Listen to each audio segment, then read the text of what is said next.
Euh, pour vous, quel a été l'événement marquant le passage d'une certaine insouciance enfantine ou adolescente à une certaine gravité? C'est venu par la politique? Quand est-ce que vous avez su que le monde n'était pas aussi gentil, que même il pouvait être tragique? Oh, bah, ça a été évidemment l'attentat. L'attentat qui a détruit notre immeuble lorsque j'avais 8 ans. Puisque nous dormions dans l'appartement, hein, mes parents et mes trois sœurs, et cette bombe a explosé et éventré l'immeuble. Je crois qu'il n'y avait pas eu une aussi grosse explosion depuis la guerre. Et là, bon, voilà, on a vu la mort de près. Et puis vous vous dites que, bah, après tout, il y a des gens qui sont capables de vouloir la mort, non seulement d'ailleurs d'une seule personne, mais d'une famille entière. Quand vous avez 8 ans, c'est une révélation. Voilà. Et quand dans la foulée vous apprenez que tout ça est très probablement lié à la politique, bon, moi, disons que c'est l'escalade de la politique par la face nord, quoi.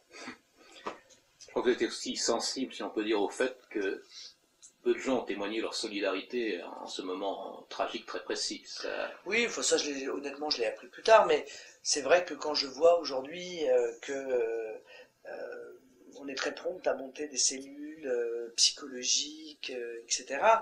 C'est vrai qu'à l'époque, on n'a rien eu de tout ça, hein. On a eu ni cellules psychologiques, ni même particulièrement en ce qui concerne mes sœurs de compassion de la part de leurs professeurs, alors que évidemment l'événement que nous avions vécu était un événement, même s'il n'y avait pas eu de mort, dramatique. Le petit garçon d'1 an avec lequel nous étions extrêmement liés, qui était sur le palier d'en face, que ma sœur gardait régulièrement, a quand même été projeté du 5e étage. J'entends encore mon père dire à ses parents, et vous ça va, et Guillaume, et les parents répondre, bah, Guillaume, il n'y a plus de Guillaume parce que sa chambre n'existe plus. Bon, pour des petites filles que nous étions, ça a été tout de même un événement traumatisant. Je crois qu'à part un conseiller municipal parisien, mon père n'a reçu aucun courrier, ni de sympathie, ni de soutien de la part d'aucun responsable politique de l'époque. Marine Le Pen, ça n'est pas un entretien politique que nous avons, mais tout de même, quand est-ce que vous avez compris le combat de votre père, et même est-ce que vous avez été tenté, dans les premiers temps, de le contredire éventuellement? Est-ce qu'il y a eu une sorte de révolte adolescente, comme il en existe très souvent? Non, honnêtement, j'ai pas eu de révolte adolescente, tout simplement parce que l'image, si vous voulez, ça a été tellement difficile, tellement difficile.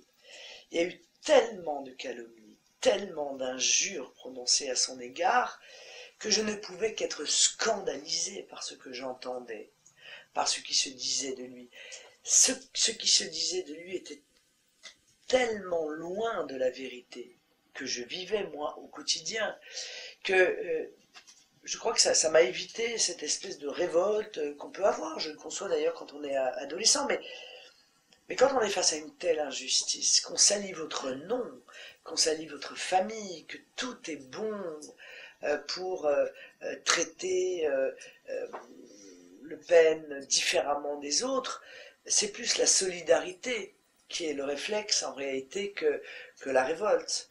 Et, et puis j'ai été bercé par des valeurs que mon père nous a transmises, qui étaient exactement à l'inverse de ce que je pouvais entendre. Il nous a inculqué le respect de l'autre. Il nous a élevés en nous disant que, quelle que soit l'origine, la couleur, la religion, il y avait dans la vie des hommes bien et des hommes pas bien.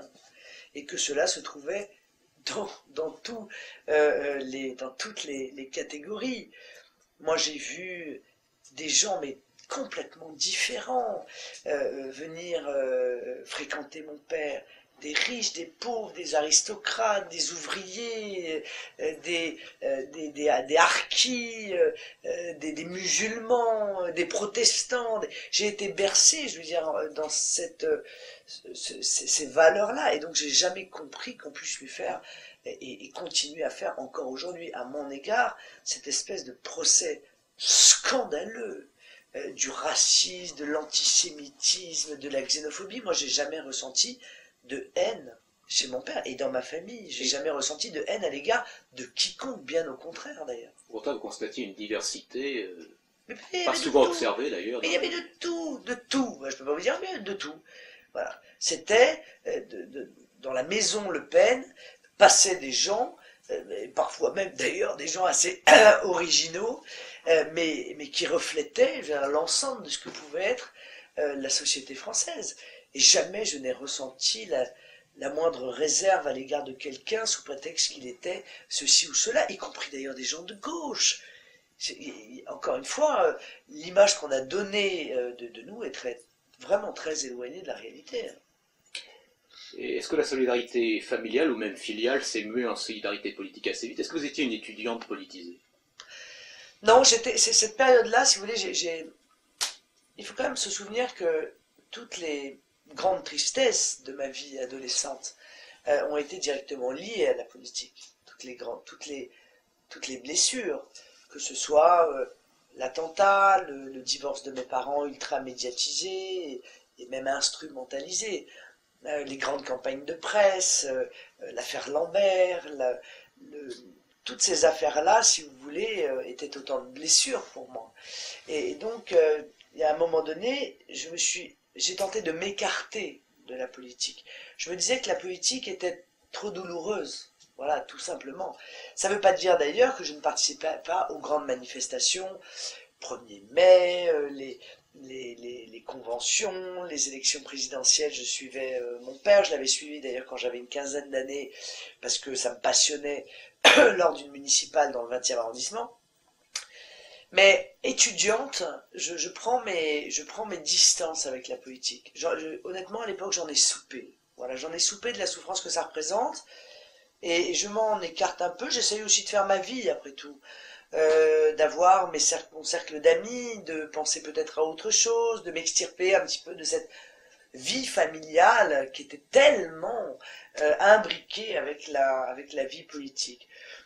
Alors j'étais là, mais je trouvais que me politiser à l'époque, c'était pas ce que je voulais faire ma vie, je voulais avoir un métier, c'est ce que j'ai fait d'ailleurs pendant un certain temps. Est-ce que vous avez aujourd'hui des amis qui ne sont pas de votre opinion politique, ou en tout cas de proches relations? Ah oui, j'en ai plein. Plein, parce que, écoutez, quand vous avez des amis à 8 ans ou à 10 ans, comment pouvez-vous savoir qu'ils vont avoir les mêmes opinions politiques que vous? C'est absurde. Donc moi j'ai des tas d'amis que je me suis fait lorsque j'étais enfant, puis lorsque j'étais adolescente, puis lorsque j'étais étudiante, puis lorsque j'étais avocat, puis durant mes vacances ici, qui sont des gens qui ne pensent pas du tout comme moi. Et ça ne pose absolument aucun problème. Il n'y a que les gens profondément sectaires qui n'ont dans leur connaissance que des gens qui pensent comme eux. C'est en général d'ailleurs ceux-là qui donnent des leçons de démocratie et de compréhension et d'ouverture d'esprit, bien sûr. Vous avez entrepris le cursus qu'on connaît, qui a fait de vous une avocate, mais est-ce que vous aviez une autre vocation rentrée? Un regret? Oui, on en a tous, bien sûr. D'abord, j'aurais voulu être photographe, parce que j'aime beaucoup la photo. C'est resté un hobby d'ailleurs, pour le coup, que j'exerce que j'impose à mes enfants, que je fais supporter à mes enfants régulièrement. J'aurais aimé aussi être commissaire de police ou être juge d'instruction. J'y ai pensé beaucoup, puis je me suis dit que quand on s'appelait Le Pen, évidemment ça devenait beaucoup plus compliqué et que très probablement je n'aurais pas pu exercer cette mission de service public de manière tout à fait normale ni correcte avec le nom que je portais. J'aurais toujours été victime d'a priori, voilà. Alors du politique, revenons au privé. Est-ce que votre statut de présidentiable, vous avez encore l'occasion de sortir le soir, comme vous aimiez le faire naguère? Moi, je vous avoue. Enfin, moyennant quoi, j'ai une réputation qui est largement surfaite parce qu'en réalité. Marine Le Pen ne sortait pas tant que ça. Oui, voilà, c'est ça. Enfin, si, Marine Le Pen, elle sortait, mais en fait, quand elle était en vacances, parce que je sortais très peu sur Paris, il faut dire que j'habitais à Saint-Cloud et que c'était pas toujours très facile de rejoindre Paris et donc je sortais beaucoup quand j'étais ici, ça c'est vrai, on a beaucoup fait la fête ça, avec une bande d'amis qui est restée d'ailleurs des amis maintenant. Bon, maintenant non, c'est fini, enfin je veux pas dire que ça m'arrive de temps en temps, mais c'est très rare, d'abord parce que Parce que, qu'est-ce que vous voulez, quand vous faites ce que je fais, c'est quasiment une vie monacale, quoi, hein. C'est presque une vie de sportif de haut niveau. Vous pouvez pas être à 7 heures du matin chez Barbier et à 3 heures du matin en train de faire la fête. Ça, il y a personne qui est capable de faire ça. Et puis j'ai des enfants maintenant, je n'en avais pas à l'époque. Je crois que chaque âge aussi a ses plaisirs et que bon, mais ça m'arrive maintenant, donc trop rarement même, j'irais jusqu'à dire trop rarement.